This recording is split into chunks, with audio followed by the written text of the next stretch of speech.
오늘 이 아침에 함께 나눌 하나님의 말씀 마태복음 2장 1절부터 12절까지의 말씀입니다. 한 절 한 절 다 교독할 수 있도록 하겠습니다. 제가 먼저 읽겠습니다. 헤롯 왕 때에 예수께서 유대 베들레헴에서 나심에 동방으로부터 박사들이 예루살렘에 이르러 말하되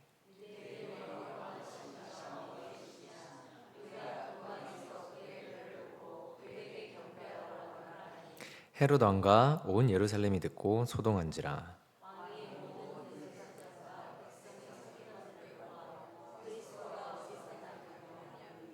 이르되 유대 베들레헴이오니 이는 선지자로 이렇게 기록된 바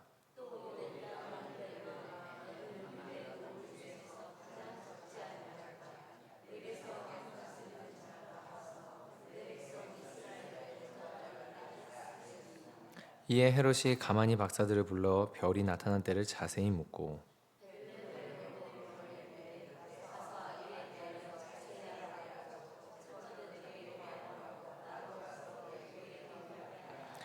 박사들이 왕의 말을 듣고 갈새 동방에서 보던 그 별이 문득 앞서 인도하여 가다가 악이 있는 곳 위에 머물러 서 있는지라.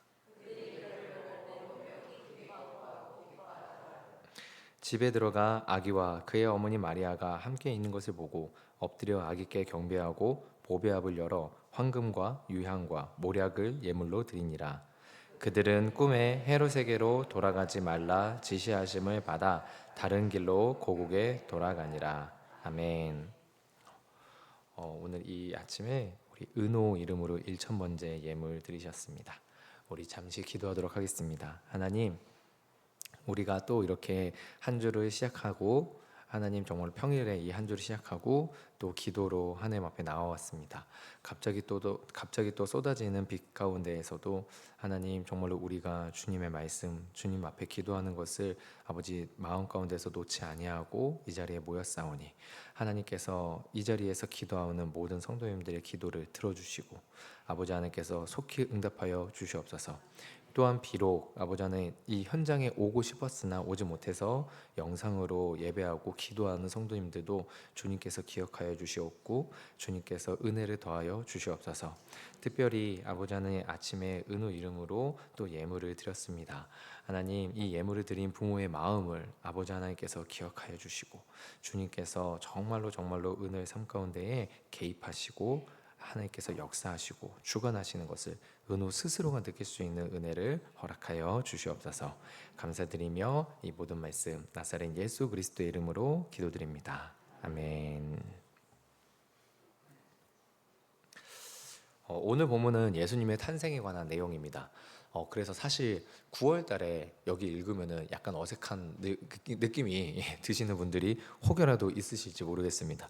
왜냐하면 주로 이 본문은 크리스마스 시즌 때쯤 해가지고 12월 달에 많이 읽다 보니까 그래서 9월 달에 읽다 보면은 조금 어색하지 않으신가 합니다. 안 그러시죠? 네. 예수님의 탄생에 대해서 마태는 미가서의 구절을 인용하면서 주님의 탄생이 분명히 하나님의 예언의 성취임을 밝히고 있습니다. 동시에 예수님의 탄생을 방해하는 자들의 모습도 드러내면서 창세기 3장 이후로 지속된 하나님의 역사를 방해하는 죄의 속성, 그 죄의 속성이 인간에게 역사하는 모습을 보여주고 있습니다. 그것이 심지어 주님께서 약속하신 메시아에 대한 탄생임에도 불구하고 죄가 방해하는 모습을 드러내고 있는 것입니다. 하지만 그럼에도 불구하고 하나님의 역사는 이루어집니다. 그것을 또한 마태가 이야기를 하고 있는 부분이죠. 오늘 본문 가운데 두 가지 묵상을 짧게 나누고 우리 같이 함께 기도할 수 있도록 하겠습니다. 첫 번째 묵상은 이것입니다. 순종하는 자세가 없으면 성경의 지식을 가져도 하나님을 배척하게 된다라는 것입니다. 오늘 본문 말씀 4절에서 6절 말씀 보면 이렇게 나와 있습니다. 왕이 모든 대제사장과 백성의 서기관들을 모아 그리스도가 어디서 나겠느냐 물으니 이르되 유대 베들레헴이오니 이는 선지자로 이렇게 기록된 바 또 유대 땅 베들레헴아 너는 유대 고을 중에서 가장 작지 아니하도다. 내게서 한 다스리는 자가 나와서 내 백성 이스라엘의 목자가 되리라 하였음이니이다. 사실 이 6절 미가서 말씀을 인용할 때 마태는 조금 말씀의 이 내용을 조금 바꾸긴 했습니다.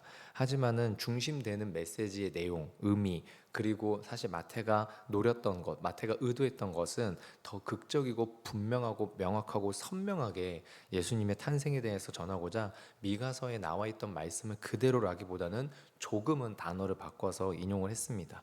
하지만 어쨌든 중요한 것은 무엇이냐면 이 말씀을 통해서 이 말씀 가운데에서 예언된 메시아의 탄생, 베들레헴에서의 메시아 탄생을 마태는 정확하게 알고 있었고 이것을 유대인들에게 설득하고자 말하고 있다는 것입니다. 헤롯은 동방 박사들이 유대인의 왕께 경배하러 왔다는 소리에 바로 어떻게 반응하냐면 대제사장들과 서기관들을 모읍니다. 모아서 뭐라고 보냐면 4절에서 그리스도가 어디서 나겠느냐라고 묻습니다. 놀랍죠? 왜냐하면 동방 박사들은 유대인의 왕께 경배하러 왔습니다 라고 했는데 헤롯은 그리스도가 어디서 나겠느냐라고 말을 합니다. 여러분 이것을 보면 헤롯은 메시아의 예언에 대해서 이미 알고 있었다라는 것을 보여주는 장면입니다. 헤롯은 명확하게 메시아의 탄생에 대해서 알고 있었던 유대 문헌과 유대인들의 문화에 대해서 명확하게 알고 있었던 사람입니다. 그렇기 때문에 서기관들이 미가 선지자의 말을 인용할 때 헤롯은 그 이야기에 반대하지 않죠. 그 이야기를 신뢰합니다. 근데 문제는 무엇입니까? 그는 예수님의 탄생에 대해서 지식적으로는 메시아가 이 땅에 올 것에 대해서 어느 지역에 올 것에 대해서 예언한 그 말을 지식적으로는 받아들이긴 했지만 그가 메시아에게 순종하려는 마음은 없었다라는 것입니다. 메시아를 영접하려는 마음은 없었다라는 것입니다.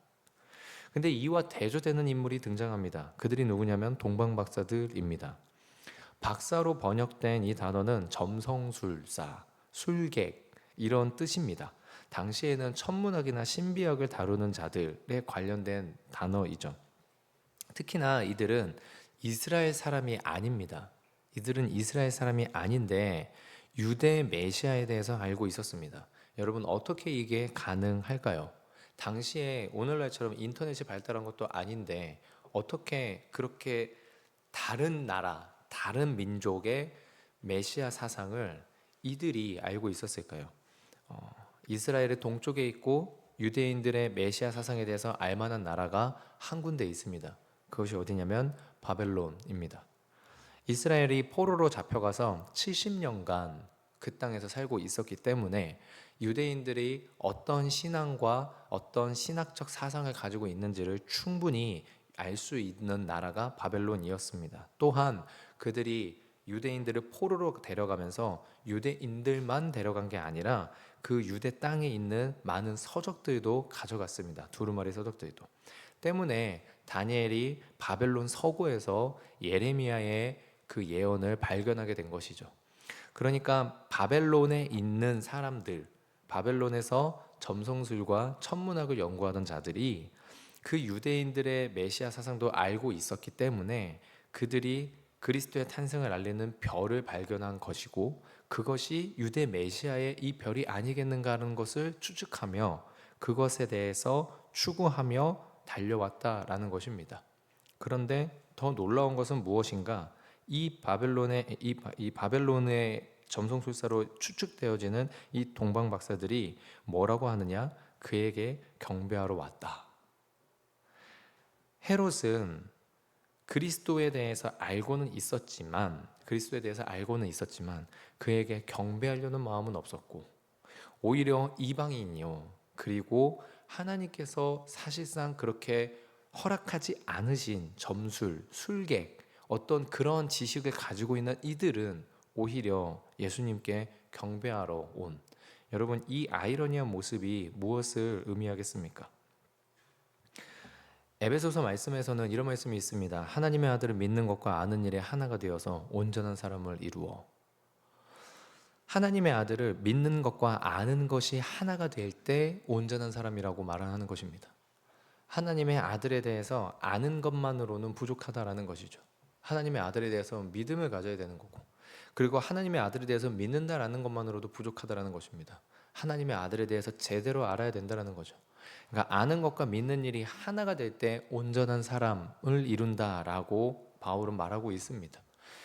그렇습니다. 아는 거 정말로 중요합니다. 믿음은 들음에서 나고 들음은 무엇을 듣느냐에 따라서 그 믿음이 결정되기 때문입니다. 우리의 믿음은 들음에서 나는데 무엇을 듣느냐에 따라서 그 믿음이 결정되죠. 어떤 것을 듣고 아느냐는 매우 중요합니다. 그러나 그것을 그저 듣고 아는 것으로 그쳐서는 우리에게 하나님이 주시고자 하시는 구원의 역사는 이루어지지 않는다라는 것입니다. 우리 안에서 정말로 그 주님의 말씀을 믿고자 하는, 믿으려고 하는 그 마음이 있어야 된다라는 것입니다. 물론 그 믿음에 대한 것은 우리의 의지로 되는 것이 아님을, 특별히 메시아 구원에 대해서, 예수 그리스도의 구원에 대해서는 우리의 의지로 이루어지는 것이 아님을 성경은 말을 하고 있는 것이 맞습니다. 그것이 맞습니다. 우리의 의지와 노력과 우리의 어떠함으로 이루어지는 것은 아니다. 그러나 성경은 분명히 또한 한 가지를 더 말하고 있습니다. 너희가 온전히 나를 찾고 찾으면, 너희가 전심으로 나를 찾고 찾으면, 온 마음으로 나를 찾고 부르짖으면, 그러면 나를 만나리라. 하나님께서는 분명히 우리에게 어떤 마음을 가져야 될지를 말씀해 주십니다. 내가 믿기를 원한다. 내가 믿고자 한다. 예수님께서 변화산에서 내려오셔서 제자들 9명이 하나의 아이를 놓고 씨름하고 있는 장면을 봅니다. 귀신 들린 그 아이가 정말로 이리저리 이렇게 날뛰고 있는데 9명의 제자들 누구도 선뜻 그 아이를 제압하지 못하고 있죠. 치유하지 못하고 있습니다. 그때 아이의 아버지가 이런저런 설명을 다 하죠. 예수님을 만나서 예수님이여 당신의 제자들은 고치지 못하고 있습니다. 그때 예수님께서 말씀하시죠. 제자들을 호통하신 다음에 아버지에게 말합니다. 아버지께서 할 수만 있거든 고쳐주십시오. 그랬더니 할 수 있거든이 무엇이냐? 믿는 자에게는 능치 못함이 없으리라. 그러자 그 아버지가 뭐라고 말합니까? 주여 내가 믿나이다. 내가 믿기를 원하나이다. 그러니까 내 아들을 고쳐주십시오. 맞습니다. 우리가 그저 지식적으로 아는 것에만 그쳐 있으면 하나님을 얼마든지 배척하는 자리로도 갈 수 있습니다. 헤롯은 가만히 동방박사들을 부릅니다. 여기에서 가만히라고 표현된 이 단어 또한 은밀하게라는 표현입니다. 다른 사람들을 모르게 만나서 무엇이라고 말합니까? 어디에 있냐? 너네가 혹시 만나거든 나한테도 말해라. 무엇입니까? 네, 예수님을 죽이려고 한 것이죠. 순종하려는 자세, 메시아를 믿으려고 하는 영접하려는 자세가 없으면 성경적 지식을 가져도 하나님을 배척하게 된다는 것. 이것이 우리의 죄된 모습이지 않은가 합니다. 우리가 그렇다면은 오늘 하루도 우리가 또한 어제 바로 예배를 통해서 말씀을 들었는데 우리가 오늘 하루를 또 어떻게 살아야 되겠지? 우리의 마음을 돌이켜 봐야 되지 않겠습니까? 들은 바 말씀이 하나님 내 삶에 이루어지게 하소서. 정말로 들은 바 말씀대로 내가 살고 싶습니다. 믿음으로 살고 싶습니다. 하나님 우리에게 역사하여 주시옵소서. 우리가 그런 마음으로 기도할 때 하나님께서 우리에게 은혜를 주실 줄, 우리를 긍휼히 여기실 줄 우리가 믿고 우리가 그 은혜를 체험하는 하루가 되시기를 주님의 이름으로 축원드립니다. 우리 두 번째 묵상을 짧게 나누겠는데요. 그것은 무엇이냐면 예수님의 구원은 간절히 원하는 자에게만 기쁨이 된다라는 것입니다. 우리 오늘 본문의 9절과 10절 보면 이렇게 나와 있습니다. 박사들이 왕의 말을 듣고 갈새 동방에서 보던 그 별이 문득 앞서 인도하여 가다가 악이 있는 곳 위에 머물러 서 있는지라 그들이 별을 보고 매우 크게 기뻐하고 기뻐하더라. 여러분 박사들이 별의 인도하심을 따라갈 때 뭐라고 했냐면요. 매우 크게 기뻐하고 기뻐하였다. 무려 네 가지 단어를 써가지고 그 기쁨을 표현하고 있습니다. 헤롯과 예루살렘에 있는 다른 서기관이나 대제사장들은 메시아의 별 이야기를 듣자 3절에서 뭐라고 말하냐면 소동했다라고 되어 있습니다. 소동했다라고. 그런데 이 박사들은 별이 머무는 것을 보고 매우 크게 기뻐하고 기뻐하였다라고 되어 있습니다. 여러분 이 두 차이가 어디에서 나오는 것일까요? 한쪽은 예수님의 소식을 듣고 소동합니다. 분주해집니다. 두려워하기도 하고 분노하기도 합니다. 그런데 또 다른 한쪽은 그 예수님의 별을 보고 기뻐하고 매우 크게 기뻐합니다. 여러분 이 두 가지 차이가 어디에서 나오고 있겠습니까? 여러분 정말로 주님의 구원을 간절히 원하는 자들, 그래서 그 구원을 받은 자들, 그들에게는 이 예수님의 탄생의 소식이 정말로 기쁨이 된다라는 것입니다. 그런데 이 예수님의 구원을 간절히 원하지도 않고 이 예수님에 대해서 가벼이 여기는 자들에게는 이 예수님의 탄생의 소식이 그렇게 썩 기쁨이 되지는 못하고 오히려 나의 왕권을 위협하는 것은 아닌가, 나의 주권을 위협하는 것은 아닌가 하는 매우 상반된 반응을 보일 수밖에 없다라는 것입니다. 우리가 정말로 어떠한 구원의 감격이 있는지를 우리 스스로를 계속해서 점검해 봐야 되는 부분이지 않는가 싶습니다. 주님께서 오시기를 정말로 원하고 있는가? 주님께서 나를 다스리기를 간절히 원하고 있는가? 소망하고 있는가? 지금 우리는 민주주의 사회에 있지 않습니까? 근데 민주주의 사회에 있는데 지금은 물론 조금 더 많이 좋아지기도 했지만은 한 10년 전쯤이었습니다. 10년 전쯤에 인터넷에서 뭐라고 돼 있었냐면은 그때 육아휴직이 잘 이렇게 되지 않을 때, 지금보다도 되지 않을 때, 물론 지금도 중소기업이나 이런 데서는 육아휴직이 잘 안 되지만 그렇게 되지 않을 때 인터넷에서 한 글이 올라왔습니다. 세종대왕은 노비한테도 100일의 육아휴가를 줬는데 이 나라는 지금 무슨 일이 벌어지고 있는 거냐라고. 세종대왕은 노비한테도 100일의 육아휴가를 줬는데 민주주의 대한민국 이 사회에서 무슨 일이 있는 거냐라고. 그쵸, 여러분. 이게 참 제가 말씀드리려는 게 뭐냐면요, 어떤 제도나 아니면은 어떠한 그 사람들의 지식을 가지고서 우리가 행복이나 아니면 우리의 그런 것을 논할 수 있는 게 아니라, 비록 왕정 시대에서는 그 주권이 왕에게 있지만 정말로 선한 왕 한 명이라면 그 밑에 있는 모든 백성들은 자동적으로 행복해진다라는 거거든요. 그러니까 이 왕정 시대의 이 사람들이 정말로 간절히 원하고 간절히 바랬던 사람은 누구일까요? 예, 정말로 참된 왕, 우리를 사랑으로 다스릴 왕, 그 왕을 기다리고 기다렸고 그 메시아가 오기를 간절히 원했던 유대인들이었습니다. 근데 우리는 또한 어떠하냐라는 것입니다. 우리가 민주주의 시대에 살고 있으면서 나의 주권, 나의 감정, 나의 권리에 집중하다 보니까 주님이 와서 나를 다스리는 것에 대해서는 어쩌면은 헤롯보다도 더 못하게 기다리지 않는 것은 아닌가. 헤롯보다도 더 하나님에 대해서, 예수님에 대해서, 메시아에 대해서 반가워하지 않는 것은 아닌가. 우리들의 마음 가운데에서 우리 주님의 구원을 어떻게 우리가 여기고 있는지를 다시 한번 묵상해 보고, 오늘 하루 그냥 진짜 다른 게 아니라 주님이 처음부터 끝까지 다 나를 다스려 달라고 하나님 앞에 기도하고 간구하고 간절히 원하고 기다리는, 그러다가 정말로 주님의 임재하심과 주님의 역사하심을 우리가 작은 한 부분이라도 발견하게 될 때, 그때 우리 안에 그 주님을 기다리다가 주님을 발견하게 된 그 기쁨을 우리가 다시 한번 회복해보고 누릴 수 있는 하루가 되는 것, 그것을 우리가 함께 기도하는 것은 어떠할지 우리가 성도님들과 함께 나누고자 합니다. 우리 은자교회에서 정말로 주님의 임재를 기다리고 정말로 주님이 처음부터 끝까지 다 나를 다스려 주시기를, 비록 내가 원하는 것과 다르다 할지라도, 비록 내 삶이 좀 불편해지고 귀찮아진다 할지라도 주님께서 나를 다스려 주시기를 간절히 원하고 기다리는 그런 우리 은자교회가 된다면 하나님께서 이 교회에 임하시기를 매우 매우 기뻐하실 것이고, 그리고 주님이 그렇게 임하시면 우리는 그렇게 간절히 원했으니까 우리 또한 더더욱 기뻐하게 되는, 하나님도 기뻐하고 우리도 기뻐하게 되는 그런 은혜가 우리 교회에 있지 않을까 생각합니다.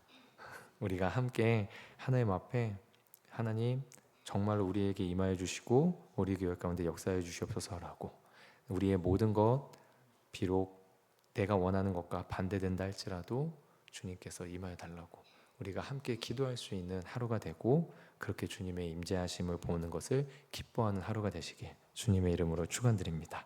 우리 이 시간 기도하겠습니다. 하나님, 정말로 하나님께서 우리 성도님들 한 분 한 분에게 아버지 하나님의 마음을, 아버지 하나님의 은혜를 더더욱 부어주시기를 원합니다. 하나님, 우리가 주님을 기뻐하는 것, 여호와를 기뻐하는 것이 너희의 힘이니라 라고 말하던 여호수아의 그 말, 하나님 정말로 그렇게 주님을 기뻐해야 되는데 아버지 하나님 준비 없이 메시아의 소식을 들었던 헤롯과 아버지 예루살렘은 소동하고 정말로 그 별을 다시 한번 보기를, 그 별이 인도하는 메시아를 만나기를 소망하였던 동방박사들은 기뻐하였던 이 모습을 보면 하나님 오늘 하루 내가 어떻게 삶을 살아야 될지, 아버지 하나님 정말로 여호와를 기뻐하는 것이 너희의 힘이라는 말하는 그 힘을 우리가 어떻게 얻을 수 있을지, 누릴 수 있을지를 다시금 생각해 보게 됩니다. 하나님 이 모든 것들에 대해서 지식으로 그치지 않고 정말로 주님을 향한 마음과 말씀으로 아버지 하나님 우리가 준비하게 하시고, 아버지 하나님 믿음으로 준비하게 하시고, 아버지 하나님 정말로 순종함으로 준비하게 하셔서 기업고 주님을 기뻐할 수 있는 오늘 하루가 될 수 있도록 주님께서 함께하여 주시옵소서. 감사드리며 예수님의 이름으로 기도합니다. 아멘. 주기도문 하겠습니다. 하늘에 계신 우리